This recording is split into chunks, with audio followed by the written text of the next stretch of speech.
নমস্কার আমার প্রিয় বন্ধুরা, মৈত্রী ব্লগ থেকে তোমাদের সবাইকে স্বাগত জানাচ্ছি। আজকে হাজির হয়েছি নতুন একটা টেস্টি রেসিপি নিয়ে, মটর মাশরুম।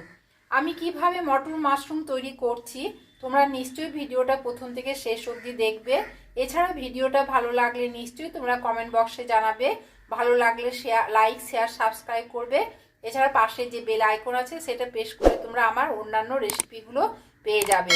যা যা রেসিপি আমি তৈরি করে তোমাদের শেয়ার করছি তা তোমরা দেখতে পেয়ে যাবে। আজকে এই রেসিপিটা কিন্তু গরম গরম ভাতের সঙ্গে খেতে খুবই ভালো লাগে। এছাড়া জিরা রাইস, রুটি, পরোটা, লুচির সঙ্গে খেতেও খুব টেস্টি এমনকি সুস্বাদু লাগবে। তোমরা নিশ্চয়ই দেখতে থাকো ভিডিওটা কিভাবে আমি তৈরি করছি মটর মাশরুম। মটরশুঁটি দিয়ে যে মাশরুম তৈরি করছি তোমরা নিশ্চয়ই দেখো। দেখো আমি এখানে এক প্যাকেট মাশরুম নিয়ে নিয়েছি। মাশরুমটাকে প্যাকেটটাকে কেটে নিয়ে মাশরুমকে আমি আগে একটা প্যান বসিয়ে দিয়েছি। প্যানের মধ্যে আমি জল দিয়ে দিচ্ছি, 1 কাপ জল দিয়ে দিলাম। মাশরুমকে আমি ভালো করে ধুয়ে নেব গরম জল দিয়ে, কারণ মাশরুমের গায়ে অনেক নোংরা থাকে, সেই জন্য একটু নুন জল দিয়ে মাশরুমগুলোকে ধুয়ে নিতে হবে। এই যে আমার মাশরুমগুলোকে যে জল বসিয়ে দিয়েছি, জলের মধ্যে আমি দিয়ে দিচ্ছি। দিয়ে এর মধ্যে 1/2 চামচ নুন দিয়ে দিলাম।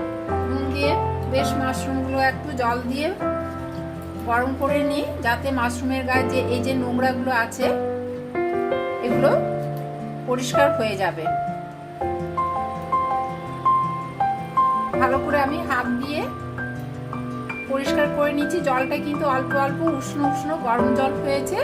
এখন আমি বেশ হাত দিয়ে পরিষ্কার করে নিতে পারছি। এরপর আমি নামিয়ে রেখে আবার কেটে কেটেও ভালো করে পরিষ্কার করে নেব। দেখো মাশরুম কিন্তু আমি পরিষ্কার করে ধুয়ে নিয়েছি। এরপরে মাশরুমগুলোকে আমি কেটে নেব 4 ভাগ করে। এই যে বড় বড় মাশরুমগুলোকে 4 ভাগ করে কাটবো, আর ছোটগুলোকে এই দেখো এভাবে 4 ভাগ করে কেটে নিয়েছি। ছোটগুলোকে 2 ভাগ করে কেটে নেব। দেখো 4 ভাগ করে কেটে নিয়েছি।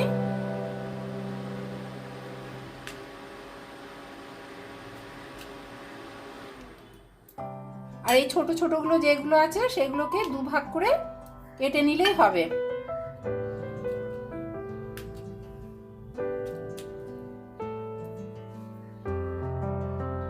এভাবে আমি পুরো মাশরুমগুলোকে কেটে নিয়ে তোমাদেরকে দেখাচ্ছি। দেখো এভাবে 4 ভাগ করে কেটে নেব। পুরো মাশরুমগুলোকে এভাবে আমি কেটে নিচ্ছি। এখানে আমি প্যান বসিয়ে দিয়েছি। প্যানের মধ্যে আমি তেল দিয়ে দিচ্ছি 2 চামচ। প্রথমে আমি এখানে মাশরুমগুলোকে একটু ফ্রাই করে নেব। মাশরুমগুলোকে দিয়ে দিচ্ছি, দিয়ে বেশ একটু নাড়াচাড়া করে নেব। বেশ একটু নাড়াচাড়া করে নিয়ে এর সঙ্গে আমি অল্প করে 1/2 চামচ হলুদ গুঁড়ো দিয়ে দিচ্ছি। নুন দেবো না, কিন্তু মাশরুম থেকে যেহেতু অনেক নুন বেরোবে সেই জন্য আমি নুনটা দিলাম না। আমি মাশরুম দিয়ে হলুদ দিয়ে আমি নেড়ে চেড়ে নিচ্ছি। দেখো বেশ নাড়াচাড়া করে নিচ্ছি। এরপরে আমি মাশরুমগুলোকে নামিয়ে রাখবো। এগুলোকে নামিয়ে রাখবো। ওই প্যানের মধ্যে যে অল্প তেল ছিল, তেলের মধ্যে আমি আবার 2 চামচ তেল দিয়ে দিলাম। তেল দিয়ে এখানে এই যে আলুগুলো ডুমু ডুমু করে কাটা আছে, আলুগুলো এই তেলের মধ্যে দিয়ে দিচ্ছি। আমি কিন্তু পাওয়ারটাকে মিডিয়াম পাওয়ারে নিয়ে গেলাম। নিয়ে আলুগুলোকে বেশ লাল লাল করে ভেজে নেব। আলুর মধ্যে নুন আর হলুদ দিয়ে দিলাম 1/2 চামচ, আর নুন 1/2 চামচ দিয়ে আমি আলুগুলোকেও ফ্রাই করে নিচ্ছি। আলুগুলো বেশ ভাজা ভাজা হয়ে গেছে। এরপর আমি এখানে আলুগুলোকে নামিয়ে রাখবো, নামিয়ে সাইড করে রাখছি। আলুগুলো তুলে রেখেছি। এরপর আমি ওই তেলের মধ্যে, আলু ভাজার তেলের মধ্যে 1/2 চামচ গোটা জিরে দিয়ে দিলাম, আর তেজপাতা দিলাম, ছোট ছোট 2টো তেজপাতা, আর গোটা গরম মশলা 2টো এলাচ, লবঙ্গ আর দারচিনি দিয়ে আমি মশলাটাকে একটু ভেজে নিচ্ছি। মশলা থেকে গন্ধ বেরিয়ে এলে আমি এরপরে এখানে পেঁয়াজ কুচি দিয়ে দেব। 1 বাটি, ছোট বাটি 1 বাটি পেঁয়াজ কুচি দিয়ে দিলাম।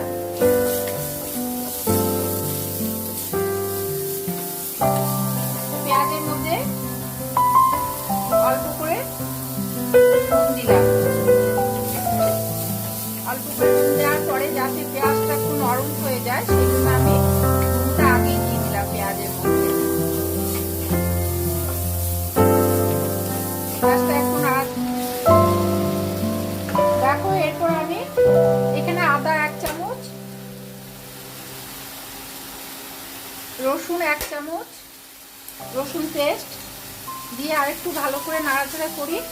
পাহাড়টা একবারে কম করে দিলাম, পুড়ে যাওয়ার ভয় থাকবে, তাই একদম মিডিয়াম হিটে নিয়ে এলাম। এরপরে এর সঙ্গে আবার 1 চামচ জিরে গুঁড়ো আর 1 চামচ লঙ্কা গুঁড়োর পেস্ট গুঁড়ো দিয়ে দিলাম, লঙ্কা গুঁড়ো দিয়ে দিলাম। দিয়ে ভালো করে 2-3 মিনিট মশলাটাকে কষতে থাকবো। মশলার মধ্যে অল্প করে জাস্ট জল দিয়ে দিচ্ছি যাতে না মশলা পুড়ে যায়। জাস্ট একটু করে জল দিয়ে দিচ্ছি যাতে মশলা না পুড়ে যায় বা লেগে যায়।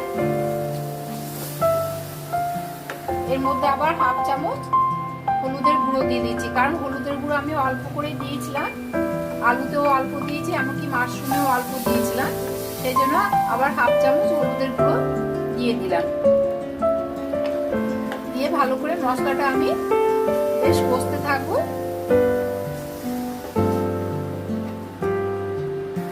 দেখো এখানে মশলা কষতে কষতে কিন্তু আমি এর সঙ্গে একটু মিষ্টি অ্যাড করে দিচ্ছি, 1/2 চামচ চিনি দিয়ে দিলাম, আর কাশ্মীরি লঙ্কা গুঁড়ো দিচ্ছি যেহেতু কালারটা আসার জন্য 1 চামচের মতো কাশ্মীরি লঙ্কা গুঁড়ো দিয়ে দিলাম।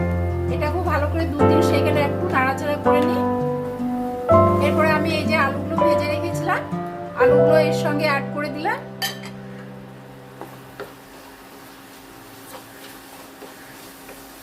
মটর মাশরুম খেতে কিন্তু খুব ভালো হয়, খুব টেস্টি।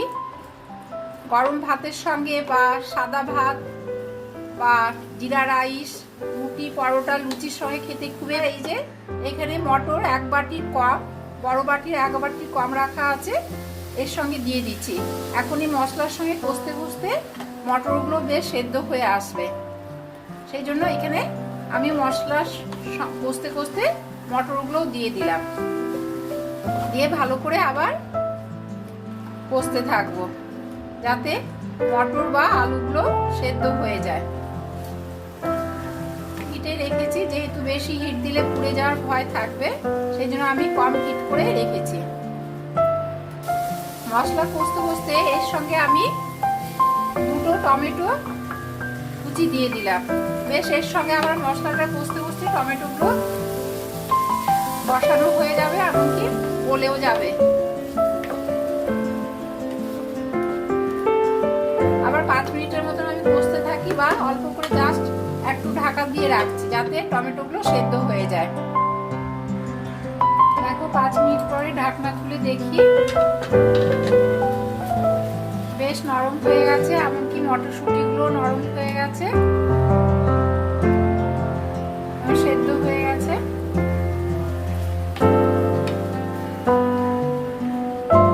টমেটোগুলো নরম হয়ে গলে গেছে। এখন আমি এই যে মাশরুম ভাজাগুলো দিয়ে দিলাম। মাশরুম ভাজাগুলো দিয়ে ভালো করে অল্প করে 2-3 মিনিট আবার কষতে। এর সঙ্গে আমি অল্প করে জল দেব, 1/2 কাপের মতন জল দিলাম। জল দিয়ে ভালো করে আবার 2-3 মিনিট ঢাকা দিয়ে রাখবো। আমি আর কিন্তু নুন দিচ্ছি না, কারণ মাশরুমের মধ্যে নুন দেওয়া ছিল, তাই আর নুন দিলাম না। 2-3 মিনিট পরে আমি ঢাকনা খুলে দেখবো। 2-3 মিনিট পরে ঢাকা খুললাম, খুলে দেখো বেশ ফুটতে শুরু করেছে।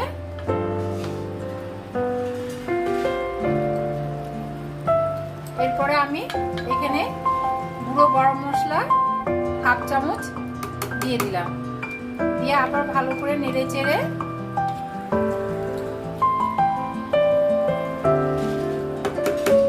এরপরে আমি শাহি গরম মশলা তো দিলাম, এর সঙ্গে আমি কসুরি মেথি এখানে আছে, কসুরি মেথিটা একটু চটকে নিচ্ছি হাত দিয়ে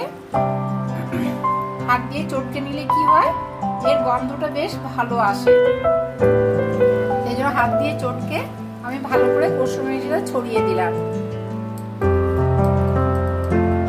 ভালো করে গন্ধ আসবে, কসুরি মেথি দিলে কিন্তু রান্নার স্বাদ কিন্তু পাল্টে যায়, বেশ ভালো একটা গন্ধ আসে, ফ্লেভারটা দারুণ লাগে। 2-3 সেকেন্ড আমি আবার ঢাকা দিয়ে রাখছি, যাতে এই মশলার গন্ধগুলো বেশ স্প্রেড করে যায়। দেখো ঢাকনা খুলে বেশ ফুটতে শুরু করেছে। এরপর আমি নামিয়ে রাখবো। কমপ্লিট হয়ে গেল আমার মটর মাশরুম। তোমরা নিশ্চয়ই ভিডিওটা প্রথম থেকে শেষ অবধি দেখেছো। ভিডিওটা ভালো লাগলে নিশ্চয়ই তোমরা কমেন্ট বক্সে লাইক, শেয়ার, সাবস্ক্রাইব জানাবে। এমনকি কেমন হয়েছে, কেমন করে করলাম, কেমন লেগেছে তোমাদের, তোমরা নিশ্চয়ই জানাবে। এরপরে আমি নামিয়ে রাখছি। ভিডিওটা ভালো লাগলে নিশ্চয়ই তোমরা কমেন্ট বক্সে জানাবে। এছাড়াও ভালো লাগলে নিশ্চয়ই তোমরা লাইক, শেয়ার, সাবস্ক্রাইব করে পাশে যে বেল আইকন আছে সেটা প্রেস করলে তোমরা আমার অন্যান্য রেসিপিগুলো পেয়ে যাবে। এছাড়াও নোটিফিকেশন তোমরা আমার যে রেসিপিগুলো আমি তৈরি করছি সেগুলো দেখতে পেয়ে যাবে। আজকে এই পর্যন্ত, পরের রেসিপি নিয়ে আবার তোমাদের কাছে ফিরে আসবো। তোমরা ভালো থেকো, সুস্থ থেকো, বাই।